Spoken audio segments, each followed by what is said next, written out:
Hello student, जे means 2025-28 Jain का second shift का ये स्ट्रेट लाइन से बिल्कुल इजी क्वेश्चंस दिया हुआ है। अब देखो ये कह रहे हैं टू इक्वल साइड्स दिया हुआ है, ठीक है, आइसोसेलेस ट्रायंगल का। तो आपने बोल दिया यार ये टू एक आइसोसेलेस ट्रायंगल हो गया। अब जिसकी टू इक्वल साइड्स की इक्वेशन दी है, तो ये दिया है -x + 2y = 4। तो अगर मैं इसका स्लोप m1 बोल दूँ तो m1 की वैल्यू आपकी कितनी आ जाएगी, ठीक है, 1/2 आ जाएगा। अब एक दूसरी लाइन है x + y = 4। तो अगर मैं इसके स्लोप को m2 बोल दूँ तो m2 की वैल्यू कितनी आ जाएगी, -1 आ जाएगी। और जो थर्ड है साइड उसको m3 बोल दूँ तो m3 की वैल्यू क्या मान ले रहे हैं, m मान ले रहे हैं। अब देखो आपने एक बेसिक अप्रोच पढ़ा होगा कि यहाँ पे जो इंक्लिनेशन होता है, अगर देखो इसका स्लोप m आ गया, देखो ये एंगल और ये एंगल सेम होता है, लेकिन हम डायरेक्शन क्या लेते हैं, सेम लेते हैं। देखो अगर मैंने यहाँ से इस डायरेक्शन में लिया यानी एंटी क्लॉकवाइज, देखो ऐसे, ठीक है, यानी इस डायरेक्शन में से ले लिया तो ये आपका क्या आ जाएगा, एंटी क्लॉकवाइज डायरेक्शन।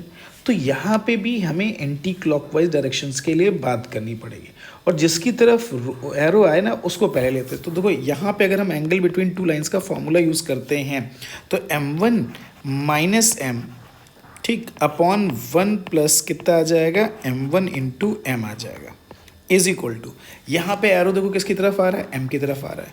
तो ये क्या आ जाएगा, m - m2 upon 1 + m × m2 आ जाएगा। यानी एंगल बिटवीन टू लाइंस का फॉर्मूला क्या होता है, tan θ = m1 - m2 upon 1 + m1 m2।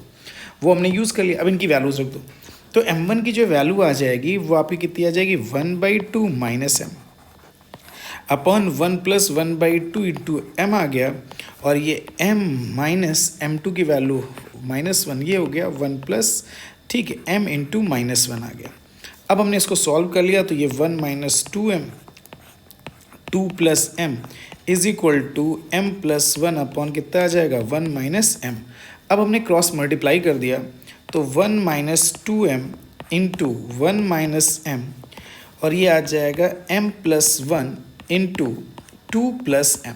Clear हो गई बात। अब देखो यहाँ पे जैसे हमने मल्टीप्लाई किया तो ये कितना आ जाएगा, 1 - 2m, ठीक, -m और +2m²। इधर कर लिया तो ये कितना आ जाएगा, 2m + 2 + m² + m।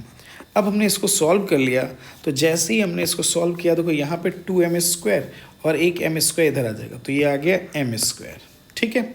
अब ये 2, हाँ, ये कितना आ गया, -3m, ये +3m, तो -6m, सबको इधर लेते हैं।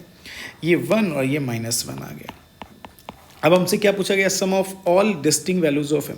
तो इसके दो रूट्स आ जाएंगे, एक है, ठीक है। तो सम ऑफ जो रूट्स आ जाएगा, sum of roots is equal to कितना आ जाएगा, 6। यही आपका क्या आ जाएगा, आंसर आ जाएगा। Thank you for watching this video.